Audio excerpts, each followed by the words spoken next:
toi, il t'apporte de la victoire. Il t'apporte, oui, de la régénération. Il t'apporte de la transformation. Il t'apporte de la lumière. Quand Christ vit en toi, il t'apporte un lendemain certain. Il t'apporte une valeur inexprimée. Personne ne peut quantifier, oui, ce que tu portes. Personne. Mais Christ connaît sa valeur. Et lorsqu'il était au ciel, il devait venir sur la terre parce que le péché était lourd. Parce que les ordures étaient tellement lourds. Les ordures de l'humanité. Alors il se préparait.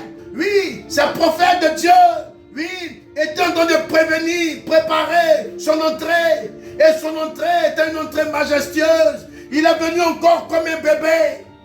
Comme un bébé. Rappelez-vous le dimanche passé, lorsque je vous ai parlé de son entrée à Jérusalem, il allait prendre le petit d'un ânon, d'une ânesse. Il allait monter. Il est monté sur un ânon, le petit d'une ânesse. Voyez-vous encore, ici encore, oui, depuis l'Ancien Testament pour la Pâque, au lieu de prendre un mouton, au lieu de prendre, oui, quelque chose d'autre, il va prendre encore un agneau, le petit d'un bébé, le petit d'un mouton, un agneau, moins d'un an, oui, un agneau pur. Il est venu encore au monde, au lieu de venir comme un grand Dieu, non. Il est venu encore comme un bébé méprisé de tous, irreconnaissable. Jérusalem ne savait pas qu'un roi était né.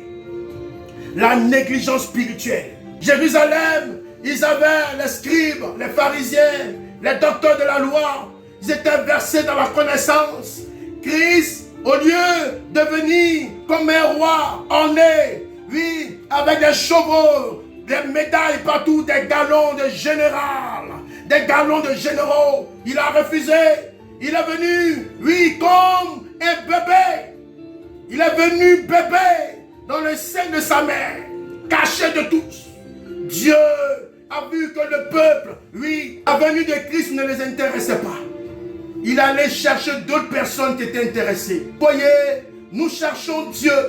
Dieu se révélera à ceux qui le cherchent. Dieu s'approchera auprès de ceux qui le cherchent. Dieu s'approchera auprès de ceux qui aiment son nom. Dieu s'approchera auprès de celui qui veut s'abandonner à lui. Oui, que cette Pâque de Christ, cette Pâque d'aujourd'hui, ne soit pas une Pâque festive, mais une Pâque de sainteté. Ne soit pas une Pâque de rigolade, une Pâque de nourriture Chanel, mais une Pâque de prière spirituelle, une Pâque d'alliance profonde. Avec de cette Pâque, tout va se déterminer au travers de la Pâque que tu as pour ton Dieu.